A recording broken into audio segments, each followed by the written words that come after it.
Swimming like a shark in a shrimp tank. Big fish, small pond in the shrimp tank. Welcome back to another episode of the Shrimp Tank. We come to you virtually from Seattle, and today I'm the only one in Seattle. Everybody else is down I-5. You'll learn more about that in a minute. Listen, if you want to learn how to start, grow, or run a successful business, this right here, it's the podcast for you. It's where we say street smarts and book smarts collide. Hello again, everyone. I'm Dan Whedon, and my co-host today is Linda Popke.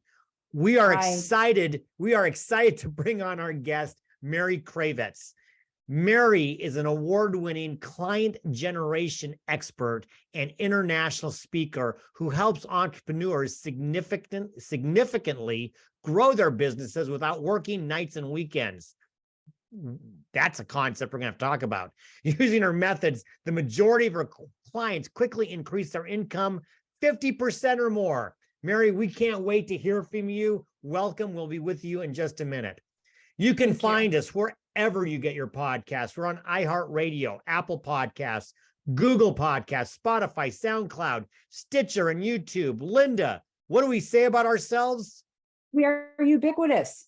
We come to you from about a dozen cities, including the mothership in Atlanta. I was on the call with Lee Heisman today. We have a lot of great cities. Now, listen, before we bring on Mary, Linda, I've got something new for you.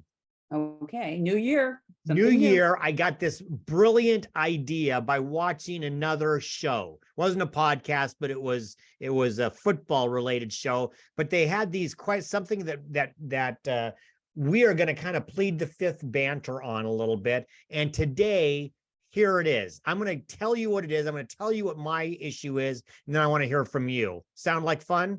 Yeah, absolutely. Okay. So I was thinking about what I would consider common business practices that I just hate. That I literally, I know my granddaughters would say, you shouldn't hate anything, Pops, but I hate these things. And so I'm going to share mine. You think about yours for a second, but mine is, I don't know about you, but when you friend somebody or somebody connects with you on LinkedIn, somebody pops up, and I have 4 courses on LinkedIn. So a lot of people want to connect, and I'm fine with that. I don't always know who they are. Immediately, I mean, you haven't hit connect and you get what I call LinkedIn spam. Yeah.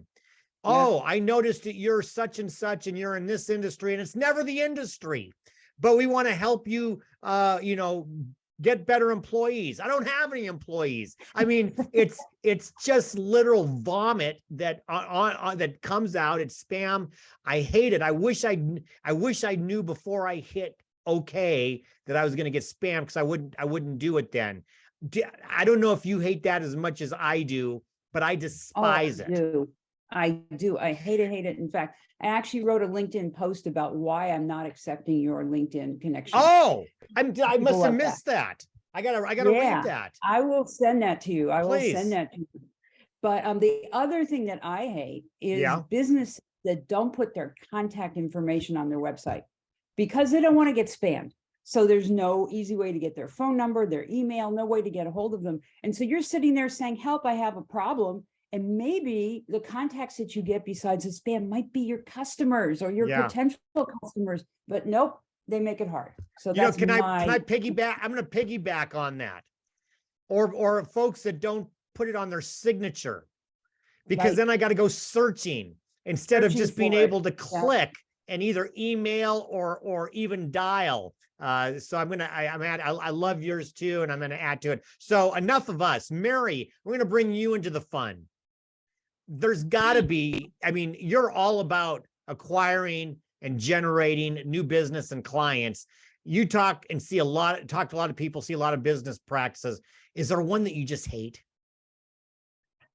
You know what? It's not so much a business practice, and I'm going to call it a pet peeve, because like your granddaughter or daughter, the word hate, I just go, I can't say it. My pet peeve is when an expert puts forward their way of doing things as the only way, kind of saying, this is the only way you're going to succeed. If you don't, and I don't care what it is, LinkedIn, Facebook, Instagram, email marketing, if you don't do this, you are going to fail, because every business is so very different that it's literally setting up a lot of people for failure, or feeling like a failure because they're not doing it. You know, that's a great point. Everybody knows everything. It's the same thing. They want to tell you how to do your stuff. So, Mary, you are an expert at helping small businesses build their business without small business owners, without having to work nights and weekends. So talk to us about how you do that. And I know you're not going to tell us it's only one way to do it, but what are the things that you recommend to small business owners? Well, probably the first thing is be very skeptical of anyone who says there is only one way to do things, and always be looking for those experts who don't drive you around the bend. Because I remember I hired someone one time, and I was very young in my entrepreneurial career, and I figured, well, they sound like they know better. They had very strong sales tactics, and I signed up, and I didn't like her. My gut said I didn't trust her, but I thought, oh, she knows better than me, and it was a disaster. So that's the first thing, even if you don't have business expertise, you have a good gut instinct for people. So make sure that when you are looking for experts, get ones you can stomach. But with business and growing a business, you've got to look at the overall strategy. I think this is the thing that crashes and burns most businesses, or keeps people frustrated and spinning. And that is going after the business tactically, saying, oh, I'm going to do Facebook, or I'm going to do advertising of some sort, or whatever the thing is, the tactic, speaking, referrals, instead of saying, okay, what's the overall strategy? Because stitching together the overall strategy means you have a plan of your messaging, your pricing strategy, your sales strategy, your lead generation. I mean, all of those pieces have to be considered and stitched together so that you're not overworking. You're doing the things that will work for your business because you've done the research and and all the parts and pieces work together. So it's kind of the difference between, you've seen the old vaudeville acts of like spinning plates on dowels, and you're running around and trying to make everything not collapse. That's going after things tactically. And if you think opposed to that is like gears, gears, you do one thing and everything moves. It's very leveraged and it's very intentional. So I want to be a little intentional here. I want to back up the truck just a little bit. Before we dive into a lot more of what you're doing today, I'm always interested in how you got to where you are today. Everybody has their own entrepreneurial journey, and I'm always amazed at the different types. Tell us a little bit about your entrepreneurial. How did you get to here today?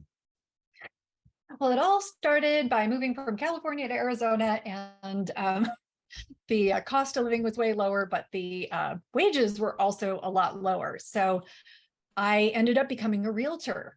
And I was kind of adorable because I thought that people were going to come into the real estate office and buy houses like they bought hamburgers at McDonald's, right? Because I came from the corporate background where your work is brought to you.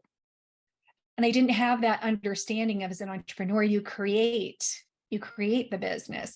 So I had a unpleasant awakening, but luckily it was very quick.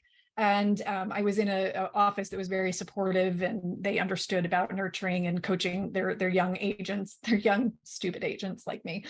And I did real estate for a couple of years. I was successful with it, but I didn't like it.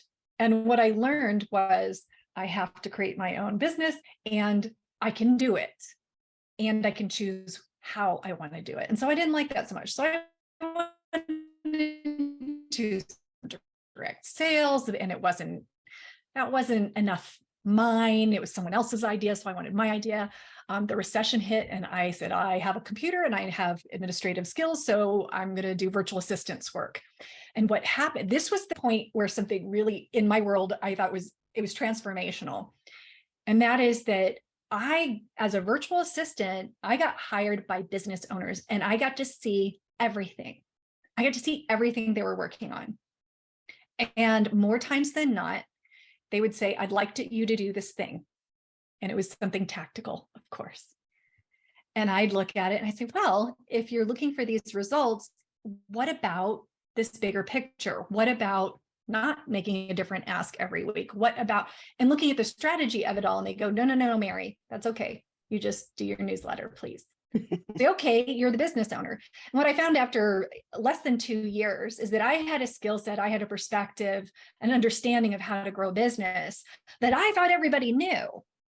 But I got to discover that it was not common knowledge. And so after a miserable, probably 6 months to a year where I just stayed in that business because it was paying the bills, I finally said, I just can't do it anymore. The crushing feeling of undervaluing what I now knew was valuable, I just couldn't do it anymore. And so I closed the doors. This was November 10th, 2010. And I quit the business, phased out my clients, and started this business, which has been up and down and sideways and everything. But this is all about client generation and the strategies to make it simple so you can have an excellent income and a great life.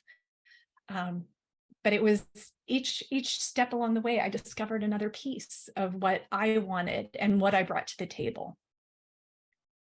So Mary, a fascinating story, and I love that. So you've talked about things going left and right and up and down.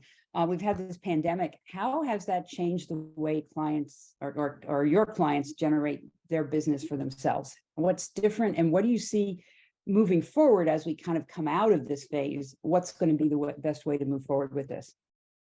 Well, most of my clients are service-based businesses. And now with exceptions, of course, because everyone's business is going to grow differently, but majority of service-based businesses, number one way they get clients is through referrals. And then another big tactic is speaking. And through the pandemic, those were two tactics that didn't change that was the right tactic. The activities you could do around them changed a little bit. So obviously, speaking virtually became a big thing. Networking virtually, not having the in-person stuff, being more intentional about connecting with people on your social media channels to develop those relationships. So the pandemic didn't change very much about the bigger picture of what they were doing, but rather how they were doing it. Now that we're coming back, it's kind of fun because people are deciding how they have more options for how they grow their business. I work with a lot of speakers, and some of them have decided, I'm not going back to in-person. I'm just going to do virtual. And the beautiful thing is that there are enough opportunities to keep a speaker busy, but even if they choose to make that go that direction with their business and their speaking. So it's interesting you say that, and we're just a couple of minutes away from break, but I want to get this in before, because you kind of hit on something that I'm doing. I did a lot of speaking pre-March of 2020, in-person speaking. And I've transitioned into my marketing to do more video content. And because that's still speaking, but I can control it. I can set it up. I can be strategic about what I talk about. And I can also put it out to the world in a strategic way. So I guess my question is for you, I'm assuming that that's probably a pretty good strategy for a lot of the people that you coach, is if they were speaking once before, the use of video and YouTube and Vimeo and all of that now offers a similar platform. And you don't have to go out and work hard to get those opportunities to speak. They're there for you all the time. Well, I have, so the way that I use speaking is for lead generation. So just to be clear, because speaking isn't speaking, there's paid speaking, which is speaking as your service. And there's lead generation speaking, which is speaking is a vehicle or a tactic. And what I know is that the difference between being in front of an audience live and being able to have Q&A, whether it's live, meaning virtual or in person, the know, like, trust that you can build is a lot faster than content that they're going to consume on their own. So the strength of lead generation from that tactic of speaking is very different. And the thing that is most appealing to me is that I know the audience. I've chosen the audience, and they are sitting in front of me, and someone else gathered them. So this is why I prefer it, because I get outside of my networks. I don't have to depend on algorithms. And let me be very clear, Dan, I think that video content and what you're doing, absolutely, it works. You have to do it end to end to make it work. You have to have the whole thing planned out, just like with speaking, my kind of speaking. And you have to be consistent with it. And you have to know that it's what you would prefer to do. I would prefer to be in front of audience. There's something that charges me about that, being able to look people in the eye. So it really is about preference, and also making sure you've got the entire strategy built out. And the cool thing is you can still do both. They don't have to be exclusive of each other. And that's kind of the fun part of it. Well, here's the first part of our show is we got to take a break to pay the bills. We're going to take that short break to hear from today's spotlight sponsor. And when we come back with our guest, Mary Cravets, for our Hot or Not section of the show, we're going to find out what Mary thinks about sales funnels. Don't walk away. We'll be right back with more of the Shrimp Tank. Does this sound like you? I'd love to write a book, but I just don't have time. In fact, I'm not even sure where to start. Maybe you have a compelling story to share or valuable advice for clients and prospects. If only you could get that story out of your head and into a published format. Think you don't have time to write a book? Think you aren't a good enough writer to get your message across? Think all of this sounds too overwhelming? Well, think again. At Leverage to Market Associates, we help aspiring authors transform that long stuck idea into an attractive published work. If you've written most of your book, we can help you edit the work and drive it through the production process. If you're not sure where to start, we'll coach you through the creative process to organize your thoughts and create a compelling book outline. And if you're just not comfortable writing a book yourself, we can ghostwrite for you. Contact Leverage to Market Associates for a complimentary evaluation of your nonfiction book concept today and bring your book to life. All right. Well, welcome back to the Shrimp Tank, where we interview the best and brightest CEOs and business thought leaders in the greater Puget Sound and beyond. I'm Linda Popke. Our guest today is Mary Cravets, and our next segment is Hot or Not. Mary, this is where Linda and I are going to pepper you with questions about business, about life, about roller coasters, and maybe even otters. You never know, which I know are two of your favorite things. We may get into that later. And then you're going to tell us whether it's hot or not, and then why or why not. I teased into the break about sales funnels. Let's just jump right on it, because I heard you bring it up earlier. Hot or not, sales funnels. I'm going to say hot and not. So they are hot because they have always, a sales funnel is simply a process that brings people from not knowing you to buying from you. It's been around forever. So they are hot because it is a foundational, fundamental, you got to have this. Now, I think it's not hot because it gets misinterpreted. It gets hyped as the cure-all. It gets misunderstood a lot. So that's it. That's my thing. Okay. So it's hot and it's not. Mm-hmm. All right. How about networking? Another thing that we've seen, come and go, and everybody wants to do networking. In this day and age, with where we are, is networking still hot or not? In my opinion, it's hotter than ever. People have been craving connection. They're putting themselves out there more. There are so many different options for networking. So if you want to network internationally, if you want to network nationally, locally, whatever, you've got every opportunity at your fingertips. I think it's hotter than ever, and always connecting the hot opportunities with how it actually drives results in your business is so important. Otherwise, you're just chatting.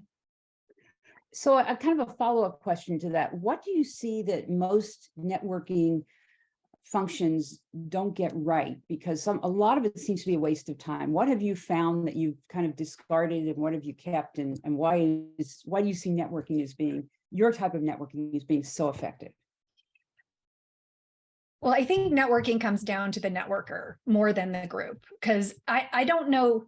I've seen very few groups that don't just provide a lousy networking opportunity. If you've done your homework and you know you're showing up in a place where either key relationships, organizations or industries that will be key relationships for you, or an industry you want to be in, if you've done your homework and you know what your goal is, you can pretty much make the most of anywhere you show up. I see people blame organizations when really they have to look, going back to the strategy. What's your strategy and how does it work with everything else you do? All right. How about this, Mary? Hot or not? TikTok for business. This is hot and not too, because it's a strategy. I don't mean to be waffling. I really don't. That's good. But the thing is, what is not hot is when people are carrying it around like they should be doing it, but aren't. They're indecisive about, should I do this? Shouldn't I do this? And they aren't thinking strategically. Now, for some people, it's incredibly hot. It's blazing hot. It's working beautifully. And I believe it's because they put the full strategy behind it. They're not dabbling. You're never going to get anywhere if you're dabbling. It's really good for some industries. I don't personally use it. It's just not something that I want to do. So it's all comes down to strategy. How have you built your strategy? Are your people, are your ideal clients, are they showing up there? That's important. That's important. So you've talked a little bit about speaking, and I think you're going to say speaking for free is hot. But how do you kind of break it down? Some people are doing speaking things and not getting much out of it, and yet you've really got this down to an art. So speaking for free, how do you make it hot? Okay, yeah. So of course I think it's hot, with again the caveat of it's got to be right for your business. Not everyone is going to be able to find audiences that make it a viable strategy. Touching back on what I said before, speaking is not speaking is not speaking. There are many different strategies. There's TED, the TED Talks, and that's very much about PR. There is keynote speaking and training, and that is paid. That is where your service is speaking. And then what I'm talking about, what I'm an expert in, is unpaid speaking for the purposes of generating new business.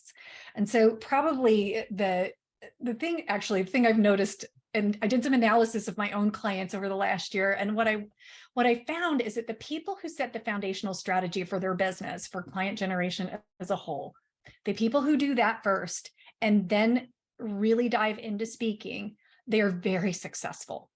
The ones that come in for speaking and say, I'm just going to do this, there's too many stars in their eyes and not enough understanding that, well, yes, compounding results over time. It's an amazing and a lot of fun. It takes time and it takes effort to get to those shiny spotlights on stage. There's a lot of blood, sweat, and tears on the back end. The best advice I ever got, some of the best advice I ever got about speaking was from my first coach. She said, Mary, for every 5 speaking gigs you do, 1 is going to be amazing, off the charts, 2 are going to be solid workhorses, 1 is going to be meh, and 1 is going to suck. And I don't care what kind of speaker you are, that pretty much holds true. And so the way you make it work, beyond the obvious of you've got to get your strategy together, is be in it for the long haul. All right. So speaking of the long haul, because you're in your business for the long haul, there are no shortage of consultants out there who say they're going to help you get more business. They're going to, they're sales experts, they're marketing experts, they're, also, so you are in what would seem to be a packed field. How are you differentiating yourself so that you acquire your own clients? One of the ways I differentiate myself is is through speaking, because it is hard to tell the difference between, oh, this is client generation, this is sales, this is lead generation. What is the difference? When I get myself in front of an audience, the know, like, trust factor, it goes off the charts, because I know my stuff. And well, frankly, some people, they don't like my style. So I get in front of them and they don't resonate. That's fine. But because I curate my audiences, because I'm very strategic about what I do, the differentiation is made just by the force of who I am, and what people can see on stage, because I kind of lay it all out there. I know that's hard to believe, but just letting people know the reality of what it's going to take. But I think, so other than just being available and being out there, gosh, I would like to come up with something really brilliant right here. And Well, that was pretty brilliant. That was good. That was very brilliant. I feel like there's something else. It may come up a little, it may bubble up in a minute or two. That's okay. That's okay. So I'm going to ask you one, which again, I think you're going to say is hot, but talk to us a little bit about tracking your efforts and metrics and how important that is to building the right kind of programs. Yeah, absolutely. I'm a nut about data, and I try to simplify it. And that's kind of that's my driving theme for everything I do, is let's simplify this. But the things that you want to track are, what are the efforts you're putting out and what are the results you're getting back? And then making sure that when you are getting results, you analyze, where did those results come from? And I gave, I did tons of analysis. And every time I do this every year, I couldn't say, Linda, let me walk you through my process of how to analyze. I just start looking at numbers. I'm like, oh, I should look at the topics, and I should look at the geographic area that I was in. And I mean, just whatever occurs to me. And looking at things like, what topic draws the biggest audience? Which topic do you speak on? Speaking topics. What speaking topic creates the most conversions? I found that I had a speaking topic that was just, I loved it, but it wasn't creating clients. And so it came off my website. And so that was a good example of what I was going to say next, which is, it keeps you out of the emotion, because I love this topic. It's my baby. It's my favorite thing to talk about, and it doesn't lead to clients. And so data takes the emotion out of it. The thing, so that you can make really good business decisions, not repeat the same mistakes, because there are details that are hidden and covered over by emotion, by how you feel about things, both the good and the bad. And the thing to be careful of is too much data, like tracking every little thing, like what day of the week did I talk to them on, and just getting way into the weeds. If you've never done any tracking before, start with a handful of basics. Give yourself 3 months to really get that data underneath you. Then 6 months, maybe add a little bit more. But I'm not in internet marketing. I'm not in Facebook ads and algorithms and all that, where the data is, it's mind-blowing how much there is and how detailed it is. And you need a whole specialist department in your company just to deal with the data. I'm in service. I work with service-based businesses, and that data can be kept pretty simple if you want it that way. If you want to get data but not overwhelm yourself, it can be pretty simple. Well, Mary, you've talked a lot about speaking and how you speak. And as you know, both Linda and I also like and gain energy from speaking in front of people. But there's that old Jerry Seinfeld joke about how people would rather, he talks about, that speaking is the number one fear, death is number two. That means that more people would rather be in the casket than giving the eulogy. So you probably have clients that say, yeah, that makes me a little bit uncomfortable, nervous, or scared out of my mind. How do you help those clients who are not natural speakers to become at least really good enough to get in front of people? I actually don't. I encourage them not to speak. Oh, you do? Yeah. Oh, good. And I know that's clearly not what you expected. But I like being surprised sometimes, Mary. It's okay. I like being surprised. well, here's the thing is that the people who come to me, they want to figure out, how do I get clients the fastest way, the fastest, easiest, most natural way possible. And if you're talking about the learning curve of mastering your fear of public speaking, we're on the wrong track. There's got to be something else that you are better at, that you like more, that you're going to have less resistance to. And that means that it's going to generate clients faster for you. So I know many coaches who help people with overcoming the fear of public speaking. Toastmasters is a great place for that. I work with people who love to speak, they love to train, and they just have no idea how to dial in the strategy so that speaking actually serves an audience while also attracting new business, because it's a delicate balance and it's not easy. Well, I love that. Like I said, I love being surprised. It's a great answer. Listen, we're going to take our second and last short break to hear from our corporate sponsors. And when we come back with our guest, Mary Cravets, for our Plead the Fifth section of the show, we're going to talk to her about her hip hop career. Don't walk away. We'll be back with more of the Shrimp Tank. And Plead the Fifth is brought to you by our corporate sponsors, Ideal Life 360, Cornerstone Financial, First Underwriters Insurance, BC Fitness Studio, and Upstart Group. Please visit our newly updated and remodeled website at www.shrimptankpodcast.com/Seattle to learn more about these terrific companies. Now back to the show. Okay, welcome back to the Shrimp Tank, where we interview the best and brightest CEOs and business thought leaders in the greater Puget Sound area and beyond. I'm co-host Linda Popke, and our guest today is Mary Cravets. And our next segment is Plead the Fifth. And Plead the Fifth, Mary, is where we turn up the heat a little bit. We're going to ask you maybe even some more fun questions, and some of them may make you a little uncomfortable. You can plead the fifth, but you can only plead the fifth once. And you would think that I do a little bit of research and background on our guests coming up, especially if I don't know them before. And I was reading around your blogs, and there you have a blog about your hip hop career. So Mary, plead the fifth. How is that hip hop career going? Well, 4 years ago, I said, I'm finally going to take a hip hop class because I love hip hop. I love watching competitions. I love the royal family. I love Jabberwockies. I mean, they're just amazing. And it's so much fun to watch. And I'm like, I used to be a dancer many years ago. And I'm like, I can do this. So my friend Heather says, I'm going to do it with you, Mary. I'm like, great. So I get to the studio a little before her. I know I'm going to be the oldest person there. That's fine. And they say, oh, are you here for the breakdancing class? I was like, I most certainly am not. My friend shows up and she says, let's just do it. Oh, it was awful. I was so terrible. It was hilarious.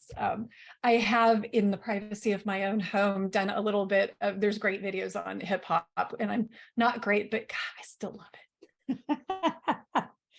Okay. All right. So if you're not going to make it as the next hip hop star, talk about roller coasters. What's the tell us about the roller coaster that you found the most challenging. If you love roller coasters, you've probably been on a few. What was the one that you're like, yikes, I can't wait to get off?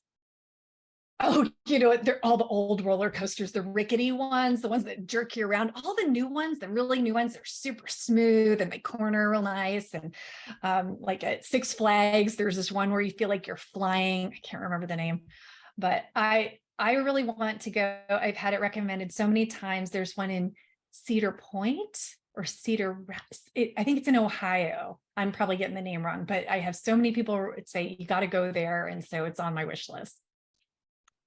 So I was reading another blog. You wrote about the bright, shiny object syndrome. I like to call it the squirrel syndrome because I have dogs, and so I think of the same thing. And I think most people know what that is. Here's the plead the fifth question.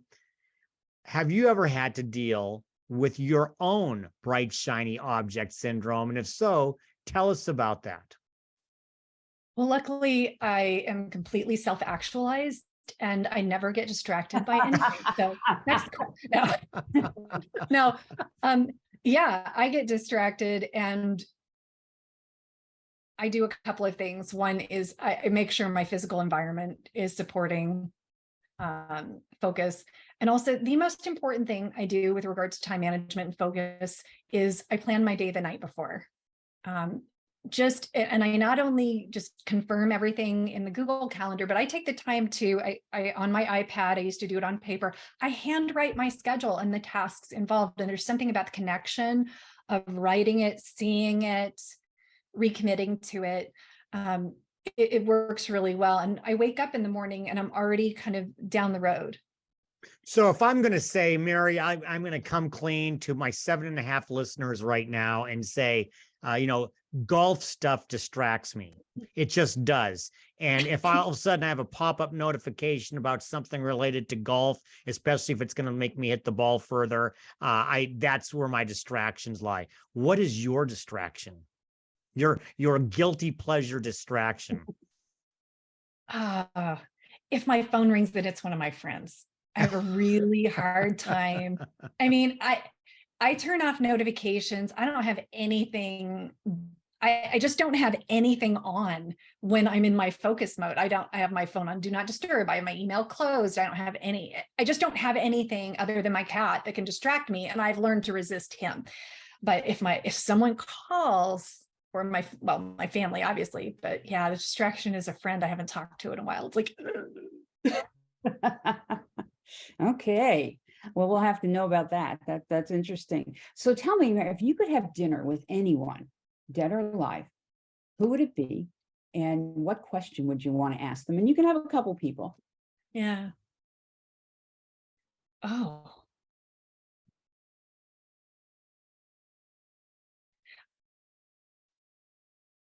I would probably sit down with my grandmother, who I wasn't very close with, and she died when I was younger. Being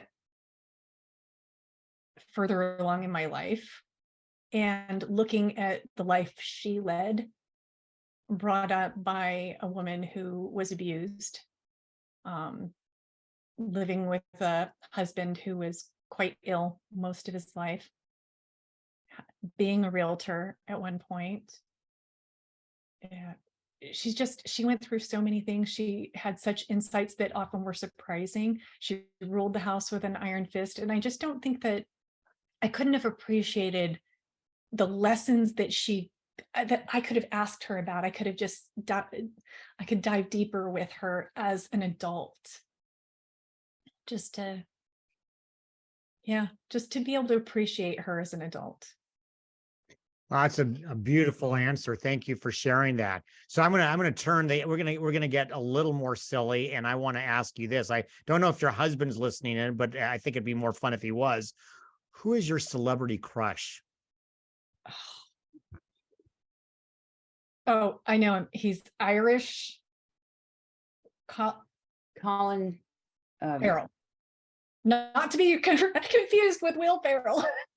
Well,